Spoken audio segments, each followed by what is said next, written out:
ఎవరు చెప్తున్నారు? గణాంకాలు చూసుకోండి. 99 రూపాయల బాటిల్ 20 నుంచి 25% మద్యం అమ్మకాల్లో ఆ 99 రూపాయల రేటుదే రాష్ట్ర వ్యాప్తంగా అమ్ముతున్నారు.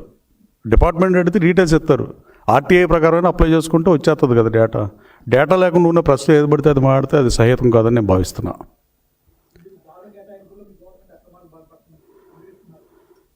కలెక్టర్ల సమక్షంలో లాటరీ తీస్తే కూడా బెదిరిస్తారా? అది ఎవడన్నా నమ్మేటట్టు ఉందో? అది జిల్లా కలెక్టర్ల సమక్షంలో లాటరీ తీసి బార్లు కేటాయింపు జరిగితే దాంట్లో బెదిరిస్తున్నారంటే ఇక సభ్య సమాజం ఏమనుకోవాలో ఆలోచించుకోవాల్సిన అవసరం ఉంది.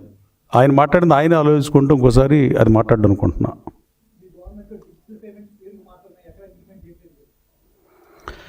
డిజిటల్ పేమెంట్స్ కూడా 25% డిజిటల్ పేమెంట్స్ జరుగుతున్నాయి. దానికి కారణం మీ ప్రభుత్వమే. గతంలో మీరు అసలు డిజిటల్ పేమెంట్ అనేది లేకుండా అంతా క్యాష్ తీసుకున్నారు కాబట్టి ఇప్పుడు 25% అయితే డెఫినెట్గా జరుగుతుంది. మీరు చెక్ చేసుకోవచ్చు వచ్చి ఆ ఎక్సైజ్ ఆఫీస్కి వెళ్తే ఎక్సైజ్ మధ్య దగ్గర డేటా తీసుకుంటే మీకు డేటా ఇస్తారు.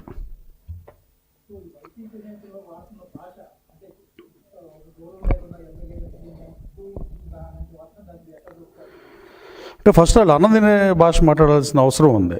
అంటే తెలుగు భాషకి నగుబాటు గురి చేసే విధంగా మాట్లాడి అలాంటి భాష మాట్లాడి పనికిమాలిన వాళ్ళందరినీ మంత్రులుగా పెట్టుకోవడం వల్లే జగన్మోహన్ రెడ్డి 11 సీట్లకు పరిమితం అయ్యాడనే చారిత్రాత్మక నిజాన్ని ఆయన గుర్తించకుండా ఇంకా అదే మాజీ మంత్రులతో అదే పదప్రయోగాలు అదే భాష వాడితే వాళ్ళకి ఈ రాష్ట్రంలో రాబోయే కాలంలో ప్రజల నుంచి ఇంకా తిరస్కరణకు గురయ్యే అవకాశం 100% ఉంది. వాళ్ళు సీట్లు కేటాయించుకోవడం కోసం మాట్లాడుతున్నారని నేను భావిస్తున్నాను. ఇందాక చెప్పా, అంతకుముందు మంత్రి పదవులు వస్తాయని జగన్మోహన్ రెడ్డి గారి మెప్పు కోసం తిట్టారు. ఇప్పుడేమో సీట్లు కన్ఫర్మ్ చేసుకుందాం, ఏ ఊరు ఏ ఇన్ఛార్జి ఎవరనేది మాట్లాడుకుందాం అని వాళ్ళకి భయం కూడా ఉంది. 24 మంది ఓడిపోతే 19 మందిని మార్చారు. ఇప్పుడు 132 మందిని మారుతారు. 164 మందిలో మనం ఎక్కడోసారి సీటు ఇప్పుడు జోగి రమేష్ సీట్ కన్ఫర్మ్ కాదు, ఎక్కడో అయింది.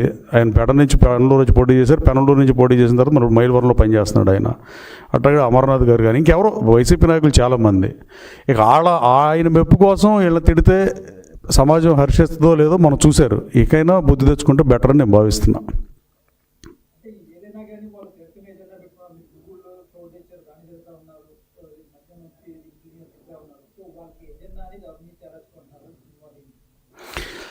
అంటే వాళ్ళు గూగుల్ని తిట్టినా మళ్ళీ గూగుల్ మేమే తెచ్చాము, జగన్మోహన్ రెడ్డి గారు తెచ్చారని చెప్పి కొంత వర్షన్ ఆఫ్ మీడియాలో చెబుతున్నారు. అంటే వాళ్ళు తిడుతున్నారా పొగుడుతున్నారా అనేది క్లారిటీ లేదు.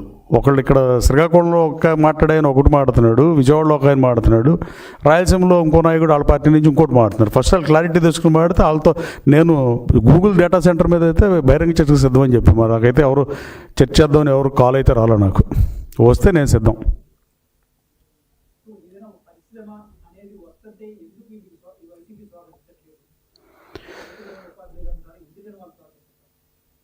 అంటే వాళ్ళు ఉద్యోగాలు ఇచ్చామని వాలంటీర్ ఉద్యోగాలు ఇచ్చి వాళ్ళు ఎక్కువ ఉద్యోగాలు ఇచ్చారని చెప్పుకున్న పరిస్థితి.